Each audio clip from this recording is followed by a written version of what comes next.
La zone de libre-échange continentale africaine, ZLECAf, et les politiques industrielles régionales sont des leviers fondamentaux pour l'intégration de l'Afrique. La ZLECAf a pour objectif de libéraliser le commerce entre les nations africaines, tandis que les politiques industrielles régionales sont axées sur l'établissement de chaînes de valeur et le renforcement de la compétitivité du continent. En étant coordonnées, ces deux stratégies sont un puissant moteur de croissance économique, d'industrialisation, de création d'emplois et d'attraction des investisseurs, contribuant ainsi à la réduction de la pauvreté. Supporting infrastructure.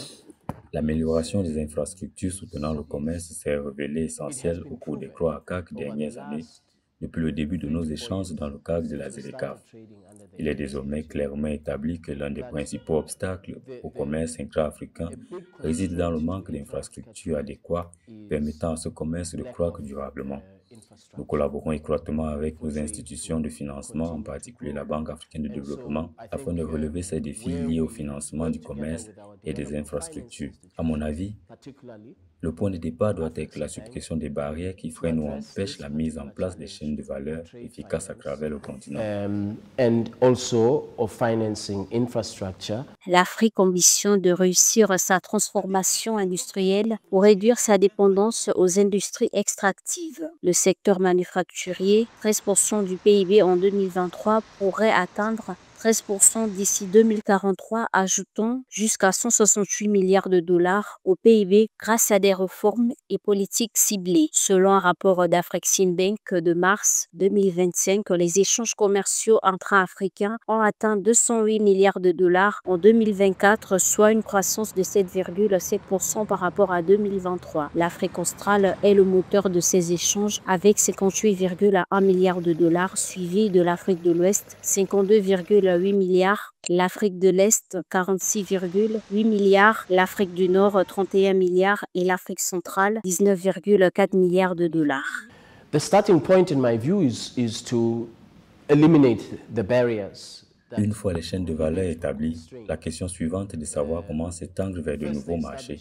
Cela passe notamment par la réduction des barrières commerciales, l'élimination des droits de douane et la facilitation des échanges entre les pays africains. Nous savons que cet objectif est réalisable.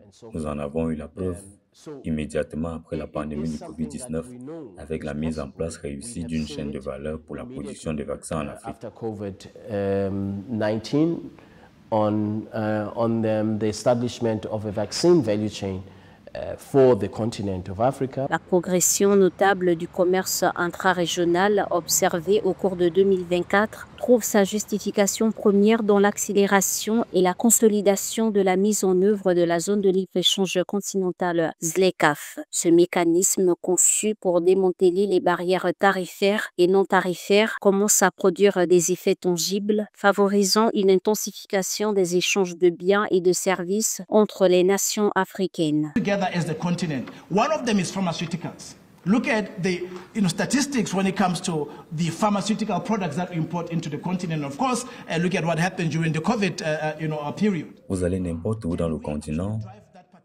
vous regardez les échelons et surprenamment, vous trouverez beaucoup de produits agricoles des États-Unis, vous trouverez beaucoup de produits agricoles de l'Europe.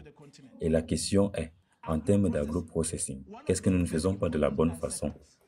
You go to any place in the continent, you look at the shelves, and surprisingly, you'll find a lot of agricultural products from the US. You'll find a lot of agricultural products from Europe. And the question is, in terms of agro-processing, what is it that we're not doing right? En dépit des progrès, le commerce intra-régional demeure vulnérable à la volatilité des prix et aux chocs externes. Les échanges sont entravés par des fortes restrictions tarifaires et non tarifaires et des coûts des transports élevés dus à la mauvaise qualité des infrastructures. Pour renforcer la résilience et créer une croissance durable, il est impératif d'accélérer l'industrialisation, la production de biens à plus forte valeur ajoutée et la diversification économique.